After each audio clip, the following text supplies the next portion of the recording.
Thank you, Sohail, for joining me in EMKAN Podcast. EMKAN Podcast, a non-profit initiative aiming at presenting the knowledge of future studies to Arabic-speaking audience. Today, I am pleased to be hosting one of the well-known futurists, Sohail Inayatullah.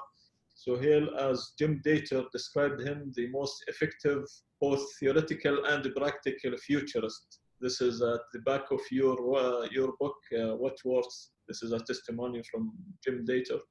Welcome to the show, Sohail. Great to be here. Thank you so much. Thrilled you're going to do this in Arabic. I just apologize that I don't speak Arabic. So sorry. No worries. We will be highlighting some of this in Arabic. And I'm sure that will be a great addition to the Arabic content in this field.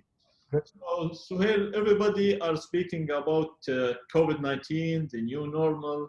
I think we are living the new normal. It's becoming the normal. When this all started, and I'm referring to some of your interviews, and you said, we already knew there will be a pandemic. We already have this into our radars. But did you anticipate as a futurist that the situation will yield something good? Or what were your perspective and how it compares to what we are living today? I mean, my work in biosecurity futures with Dr. Peter Black, we would run workshops with biosecurity experts. And something they always spoke at the end of every workshop was the big disruptor will be a pandemic. And it wasn't if, but when. So this was not surprising. We were also very clear it's occurring because of wet markets, human urban settlements encroaching into wildlife. So that ecological balance we knew was being disrupted. So I'm not an ecological expert, but when I listened to them, I understood straight away, here's something we should stop. So that's not a surprise. Clearly, things that are a surprise, that the US passport is now one of the worst passports in the world to have, that's a surprise. The rise of conspiracy theories, dramatic conspiracy theories, is a big surprise. I'm heartened by countries like New Zealand who view science, early response, futures thinking with metaphor. Their metaphor has been a team of 5 million. So I look at that country, that's a very positive response. So the positive response has been using stories of inclusion and science to help us navigate our way. The negative response has been still doing what we used to do and using conspiracy and irrational theories of exclusion to guide our way.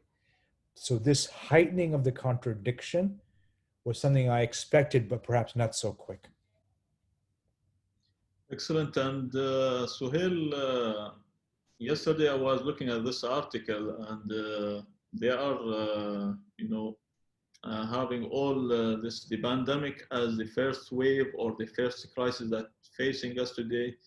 And maybe beneath it, or a larger wave, is the economic crisis, and the larger wave is the climate change, and maybe the mega wave or crisis that's heading toward us is the biodiversity instability, something that you mentioned.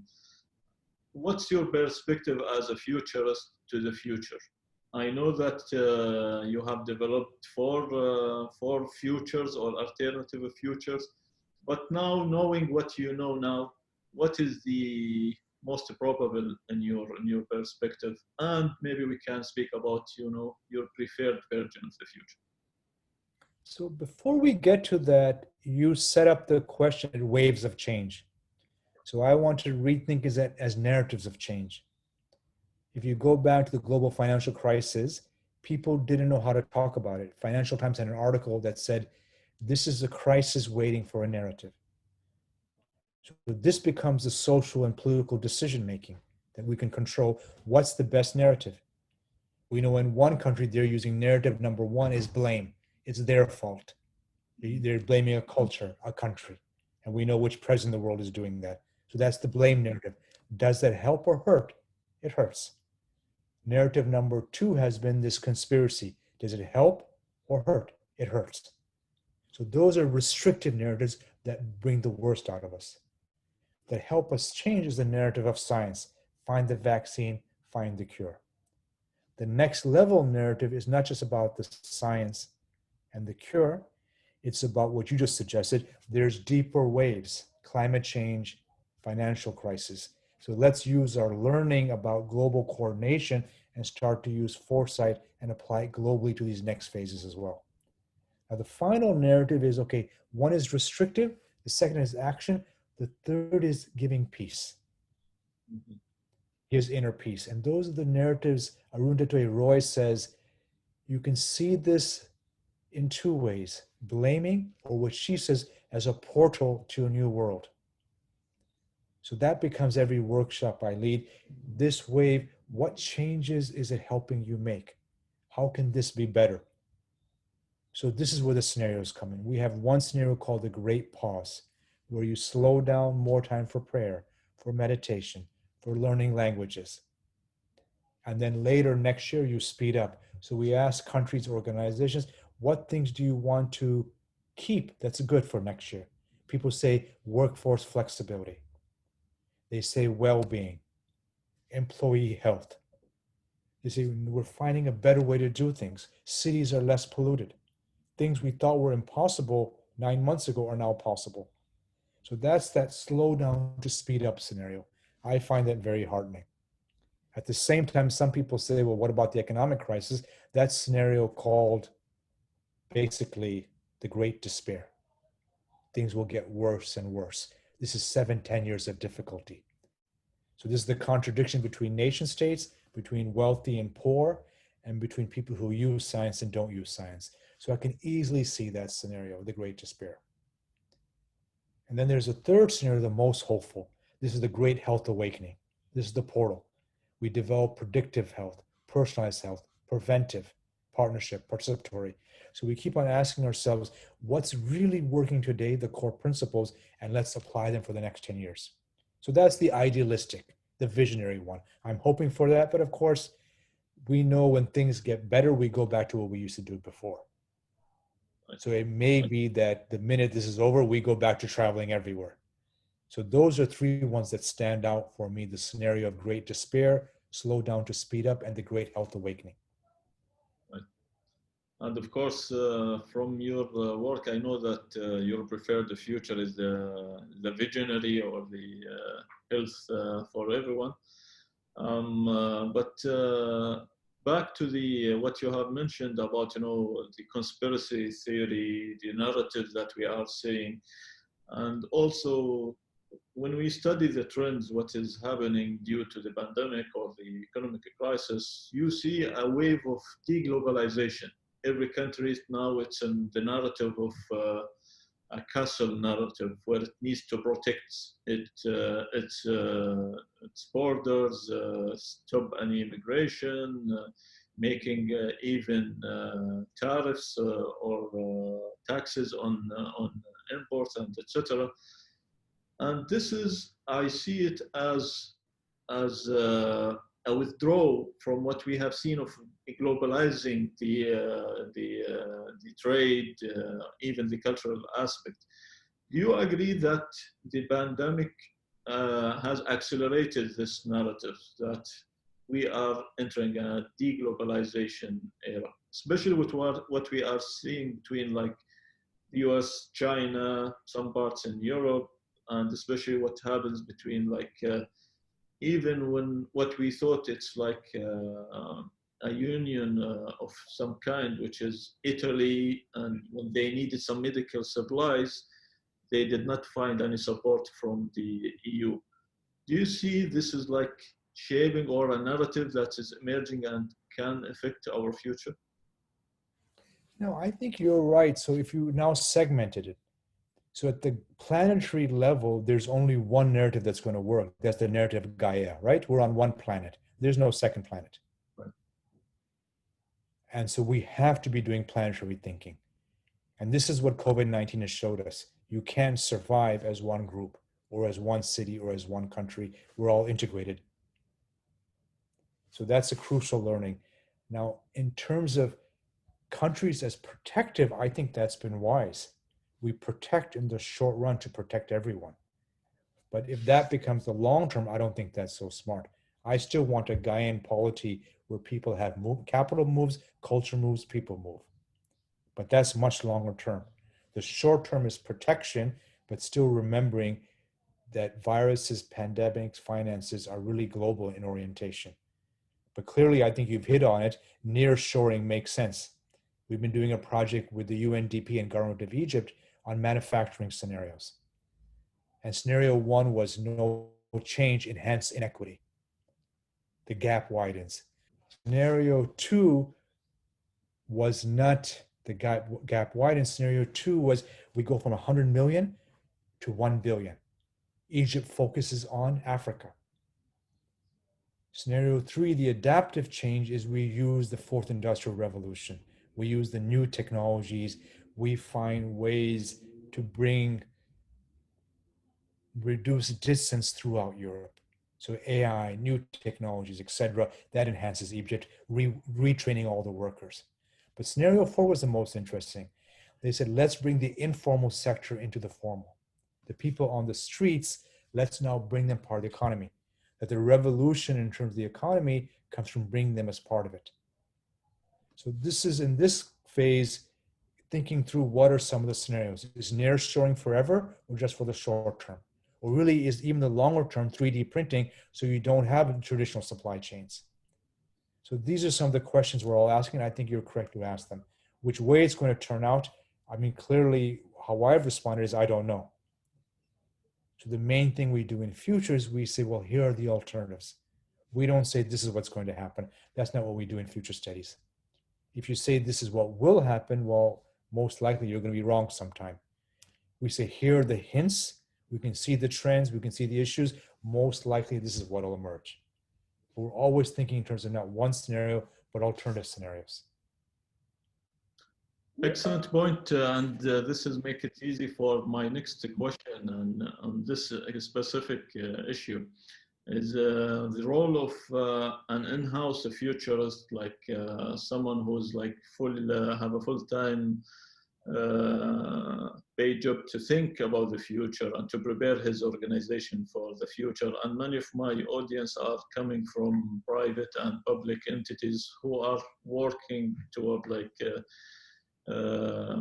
making their organization ready for the future. And all of my conversation with them, many of them are saying that it's hard to make people thinking about the long term while they are like 100% occupied with the operational and day to day. What is your advice to those guys? How they can approach it? How they can work to change the narratives and the underlying worldviews as well? There's a couple of answers. Answer one is if you're an Arabic speaker, you definitely want to find metaphors in Arabic that bring in the long term. Mm-hmm. So you use language from your own cultural context that invites the long term in. So with one group, Islamic group, they were saying, we're not going to do 2050 thinking, we're doing our children's children. Because family or children are very important in the Ummah, right? Mm-hmm. You don't say 2050 studies, you say, what will be the world look like for your children and their children? Now suddenly the question is not about I'm too busy. I can say, well, how can you be too busy for your children? Right. How can you be too busy for your children's children? You can't be too busy for them. So now you've reframed it as a parental responsibility for the future. So you always want to find out, when your local context, what's the story that gets people excited? So that's one part. The second part, of course, we understand this is a world of interests, political interests. So I always, when I'm working with political leaders, they'll say, yes, I'll think about the long term. Will it get me reelected in the short term? So the vision of a better world has to have a carrot tomorrow. There has to be some interest where they can see some self-benefit, of course. Now, we want to increase the self-benefit for the collective, because we know if the collective is happy, everyone will do well. So it's making that shift, linking the long term with the short term. That's two. You can link it through language, you can link it through culture, you can link it through interests. You can also link it through science. We know very clearly organizations that use the future, their profits go up and market capitalization goes up. great work by Rene Rohrbeck. We know also pre-test, post-test. My colleague Kohua Chen, he did pre-test, post-test on people using the future. Those who use future studies, they think transdisciplinary. If you're in the Arab world, you know knowledge is now unified, unity of knowledge. That's one of the core ideas in the Islamic world. It's not fragmented. So that comes from future studies. The second view is you're not one view, you're open to alternatives. The third is you're now more optimistic. The success of the West, whether you like it or not, has been an optimistic view of the future. The future can be better, and you can make it better. So this is crucial in organizations. The future's better, and you can make it better. How do you do that? And the last part is, again, narrative. Kohua Chen found out people feel they're in a boat in a big ocean. They have more choices. So in an organization, if I can increase the choices for the board, link the long term for the short term, show their interests are in change, I have a greater likelihood of success. When crises come, then suddenly the futurist is not strange. The futurist is the friend you want in the room. So this is the time to help in the transition. Most people feel nervous, anxious, mental illness is on the rise. The role of futurists to say, okay, if you continue this way, this will happen. What's a better pathway? What's an alternative pathway? So that's the language corporations, countries understand, because most people don't want to be stuck where they are now. Right. So an example. Yes, please. With the educational system I was working with a few days ago, they said the old model was you're running on a treadmill, learning but going nowhere. Right. Then they said, okay, let's go on the sprint. Let's learn all the skills to run faster. They said, no, we want to bushwalk. That's in Australia. Bushwalk, you go in nature. In nature, you're communing with spirit, the deeper part of life. You're communing with your friends. You're connecting with nature. And you're learning things about what you don't know. So they don't see it as a sprint, see it as a bushwalk with many alternatives, and you find different ways to learn. So you learn about climate. You learn about the ecosystem. You learn about your friends. So you learn in different ways. So this is, again, I always ask, what's the better narrative in your organization that makes futures work? Nice. So first thing is to use cultural specific narratives and language, to focus on that, to link it to the short term or to the strategy or operation planning, and to make it alternative that you can change the future. And here I can use an Arabic proverb that you are using all the time, which is عقلها وتوكل, which is trust in God, but tie your camel, right? I learned that from my mother when I was very small. That's the two things she taught us, that and compassion. So don't judge others, always be compassionate. And she always talked about how the Prophet was compassionate. God bless you. So that's two things you learn from your parents. Right. Actually, this proverb is very important because it gives you two things. The first, that you can make the future better by taking action. It's not like, a predeterministic world. You can, and also it's have this narrative that you are not you are not a monkey on a tree. There is the metaphysics, there is something beyond, and you can reference to that. And I think this is important, especially when we want to advocate a sustainable future view. Because what you are saying, Sohail, is you cannot have a sustainable future unless you are working at a deeper levels of changing the world views, making an inclusive vision for the future, which is I think now it's very important, especially with the current crisis that we are seeing. Touching on what you're advising to people who already in future thinking. So if I am someone working, let's say, in strategic planning within an organization or innovation management, but I want to introduce future studies. I want my organization to think long term. what can I do in a practical way? What have you seen from other organizations that worked? So again, every organization is different, but one thing that works is you present to the board, if you do nothing, here's what it's going to look like in 20 years. Mm-hmm. So you think the no action scenario is this what it would lead to? That's one. Second is what's called the emerging issues report. Here are 5 things today you can't see which could impact you to make things worse or better. Because some organizations want risk mitigation. So you have to reduce their risk. Keep the CFO happy, right? The CFO has to be happy. But the CEO, he or she is in charge of opportunities, not just risk mitigation. They want new markets, new products, new processes. They want to innovate. You have to keep them happy. So it's that balance. Reduce risk, increase possibility. Then you ask themselves, are there examples where people didn't do that? What happened to them?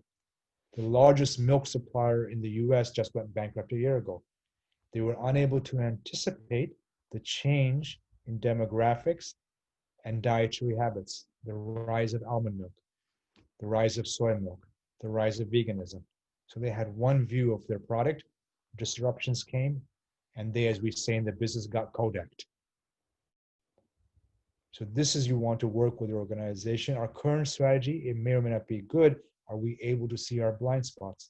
If you look at the 1 or 4 billion Singapore COVID-19, someone I was working with there, he said, we succeeded. We forgot about our dorms with migrant workers. We made it COVID safer everywhere, and COVID broke out in the dorms. We forgot about them. What about our worldview? Didn't see them? Of course, we were exclusionary. So we forgot about our blind spot. So this is always with organizations. What's the risk?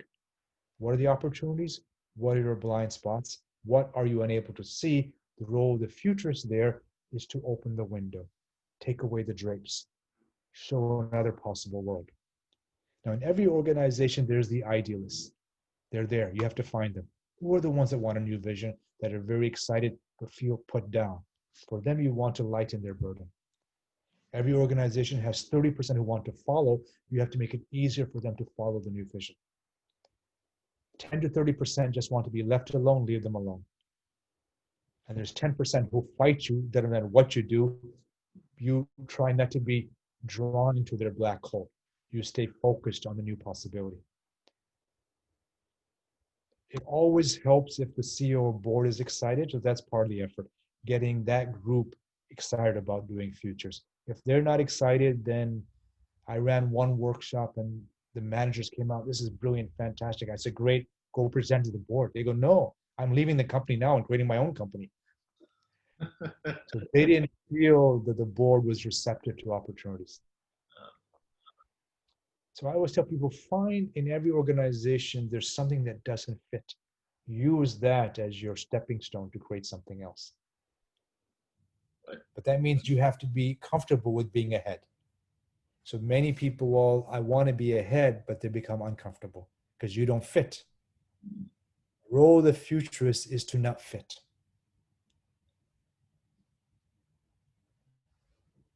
So what you are saying is it's okay for a futurist to be an outlier, like something, and be comfortable with not agreeing or receiving negative feedback on what he's like preaching or something.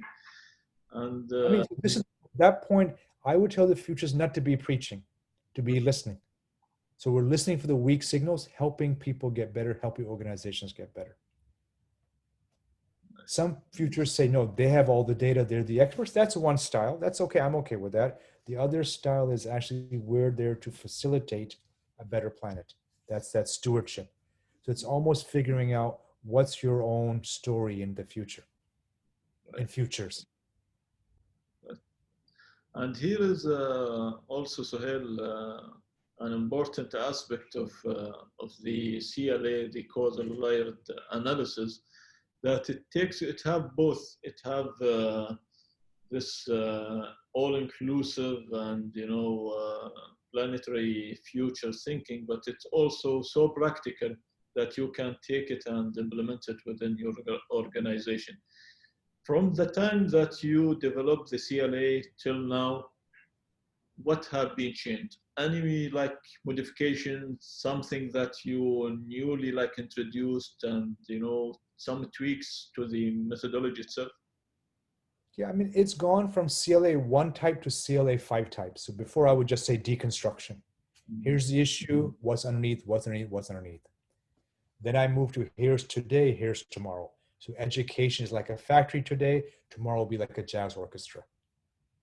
Excellence, emergence, ministry designs the orchestra. So today, tomorrow. Then CLA type 3 is I'm looking at all the stakeholders. So if I'm a bank, how do my customers see me? How do regulators see me?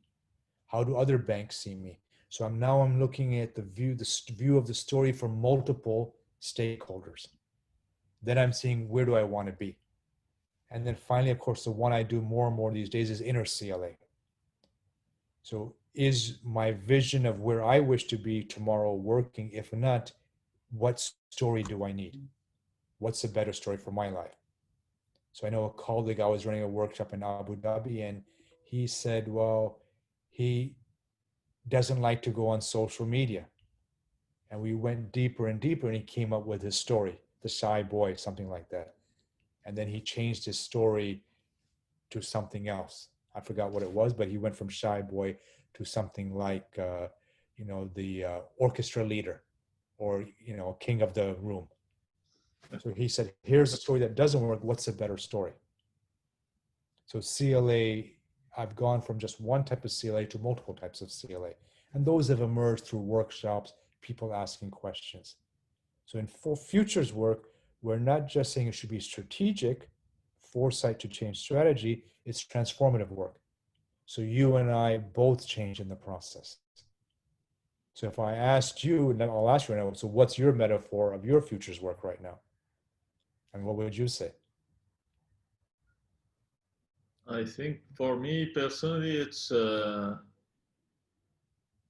think it's a team player. Like it's not lead, Yeah. it's not a leader, or as you said, it's not I'm breaching the future. Rather, we are a group working toward that, and it's in our interest, all of us, to have the interest of everyone taken into consideration into that future. This is the only way it will be like a sustained future. So if we did a CLA on that, so Modafar's CLA would be a team player, worldview is partnership, strategy is developing partnerships, participation with many other groups, alliances, and the litany would be number of partnerships made per month.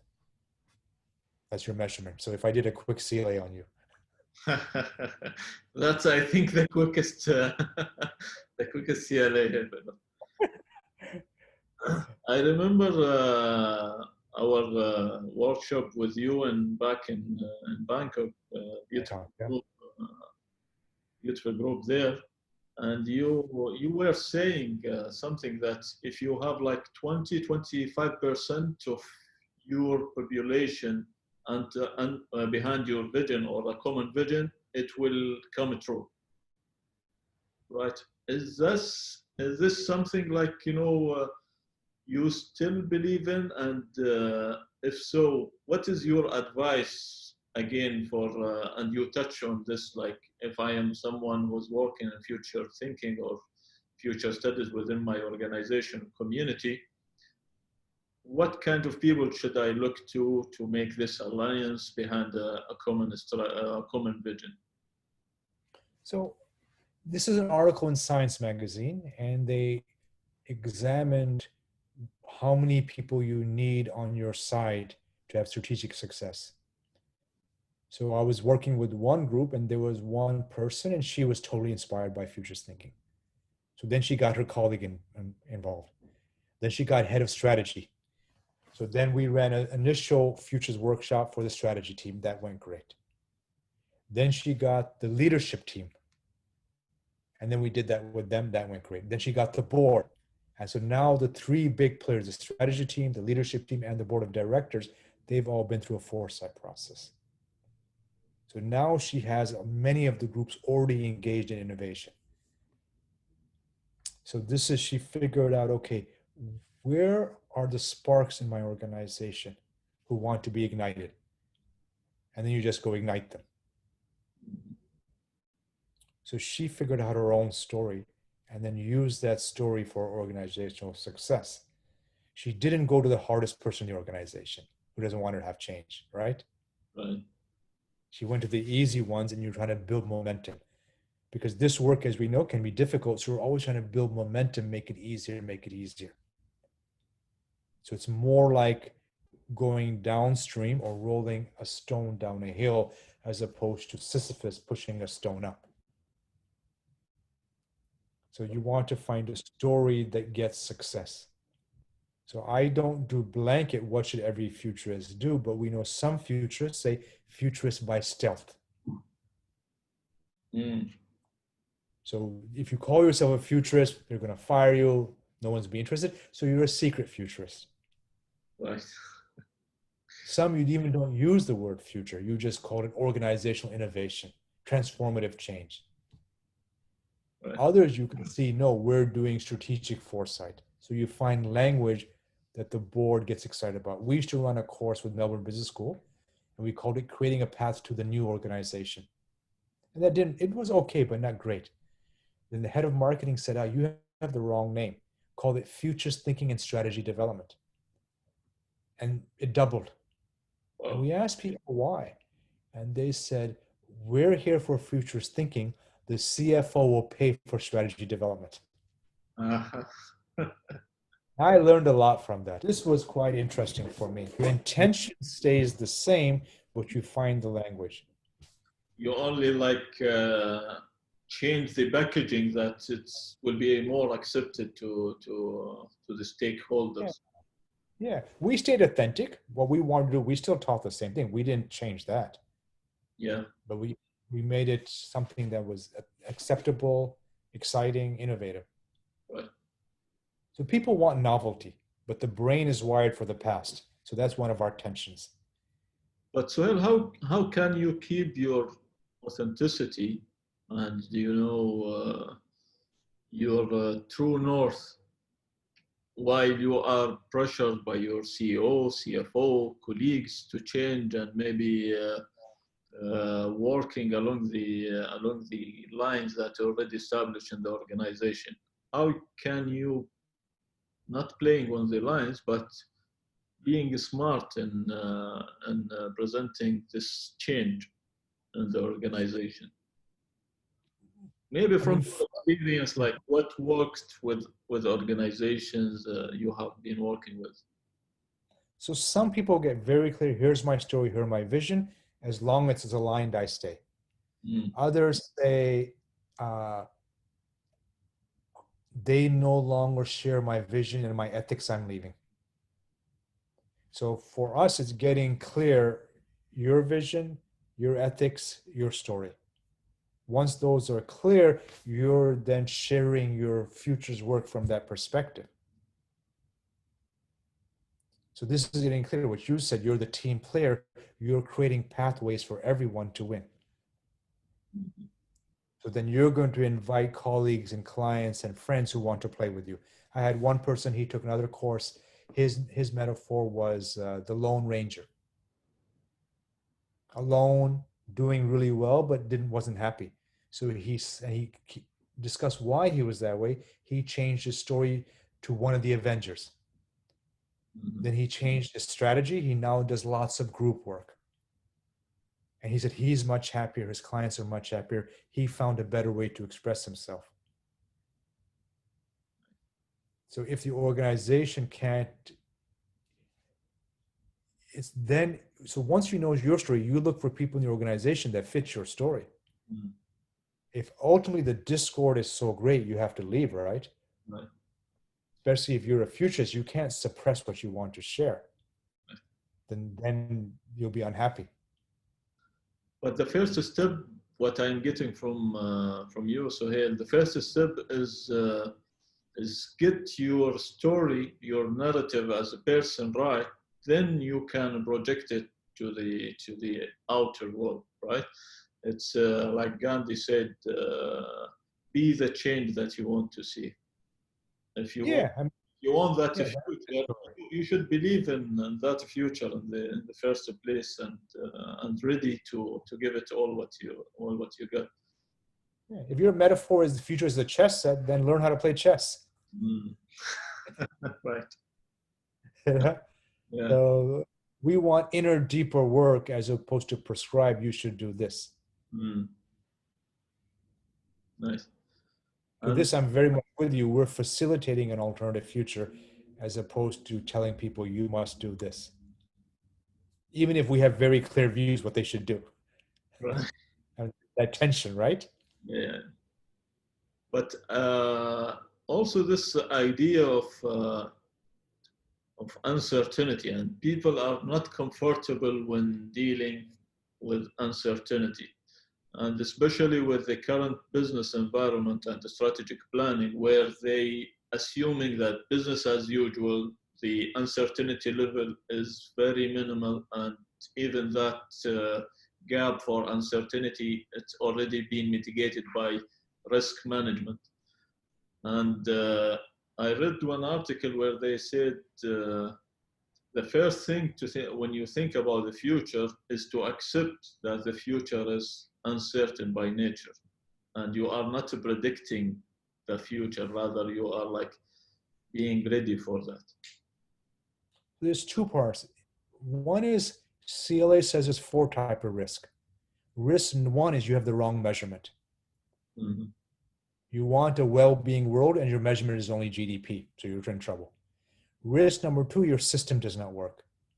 You have a great metaphor, but your system does not represent the metaphor, so you have bad bureaucracy, you have corruption, you have all those things. Risk number 3 is worldview risk. What I said in the Singapore example, the worldview led to risk in COVID spread.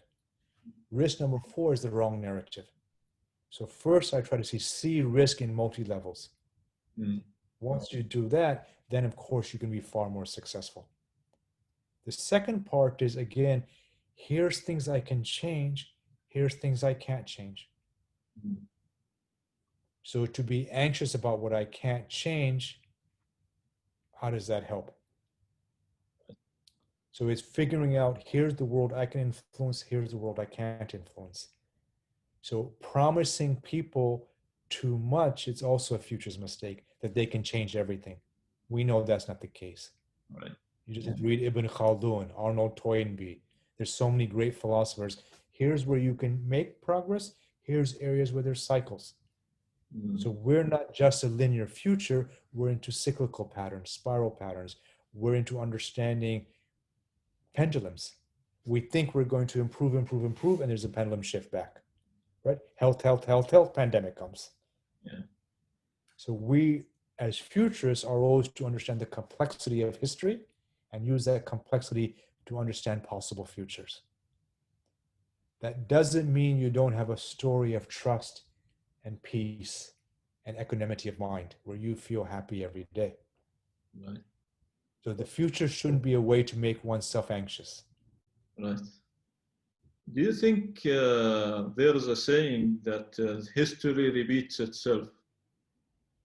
But here, I think you are mentioning something else when you are saying it's a cyclical, it's not like repeating itself.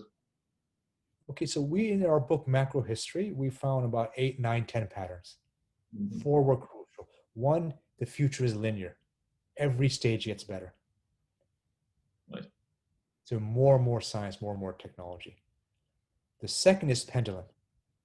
So US, we can see is a pendulum shift towards, well, whatever you want to see it. Science versus conspiracy. Democracy versus authoritarianism. We see this shift. Will it go on forever? Well, maybe it will just swing back. That's pattern number 2. Modernity, it gets very modern and people say, give me the old ways, and it swings back to the old ways. There's also cycle where, in fact, organizations decline, they go bankrupt, they get worse. Then we have spiral where you keep history, but you create the new future. So it's being sensitive to the pattern of change. So this takes reflection on the system and figuring out, where is my organization in this pattern of change? So our work on macro history does that. I have a course now online, Become a Futurist, Futures 101. So that's a kind of we take people through the 6 pillars process. It's not just one, it's a structured way to think about alternative futures. Tell us more about the online course. Who is it for? Is it for someone who has already experience and thinking about the future, or like it doesn't have any prerequisite? Who can benefit from this? I mean, it's designed for the self-paced learner. We have students, we have professors, we have senators, we have business people. We just have random people. This is what's fun about an online course. They sign up with their own research question, future of the self, future of their country, their organization. Then they go through our structured process. Those who are really into it, they take a certificate and they write a short article. They have to take the idea and make it happen. One group is just fascinated. Isn't this interesting? They go through the process. The second says, fascinating. I want to now impact. I want to try out scenarios in my organization. I want to try out CLA in my country. So they do some work and then they publish the work and we get them a certificate. So it's really different pathways for someone who's more professional versus someone, this is interesting. Let me just structure it. Right. And now we have a new course on, because sometimes you come up with a vision organization, then there's conflict. So how do you resolve conflicts between, the CFO and COO, the board and the CEO, or if you're in conflict with your colleague? So it's called conflict transformation, using the future to transform conflict. So we're trying to, make this work and make it easy. And with COVID-19, as you know, travel is ended. So we find a way to get futures more public. Excellent. Sure, we will be posting the link for the course within the podcast page. Unfortunately, it's in English. We're hoping for a Spanish version, but right now just in English. Okay. So apologies. Maybe in the future we will have an Arabic one as well. That'd be brilliant. Any recommendation for people in Arabic speaking, like resources where they can find more resources about futures thinking, about someone who wants to get into this field? Is there any recommendation? I know Rain Mellon from the UNESCO Future Literacy, he have an Arabic version for his book, which is Futures Transformation, I think. This is maybe one resource, but from your side, any recommendations? I think you've hit it. It's not so rich. We need more. Yeah. There's a colleague, he's an Arab speaker in Geneva, so he's translating some of my articles. We don't have so many, so the more you can write, the more colleagues can write, even better. But I think, I would not be the expert to say, what are the best resources. But clearly, I think there's an issue there. It needs to be in the local language with local stories and with local case studies. Right. So in English, what's your recommendations? Other than your books, of course, and your courses, that's for sure. One of my first readings was in science fiction. Oh. I got excited by Isaac Asimov's Foundation series. Then I read Arthur C. Clarke's books. Then I moved to Alvin Toffler. Then Johann Galtung, his 40, 50 books, I actually read most of them, inspired me. Then Jim Dator's work, Elise Boulding's work, Irvin Laszlo, Oliver Markley. These are some people who have really done a lot of great futures work. There's quite a few good thinkers. If I look at who really I enjoyed, in futures we would read widely and not just get stuck on any one view, but we're always thinking, here's a different perspective. So whatever can inspire you to finish the book is good enough. Thank you, Sohail, again, and it was my pleasure.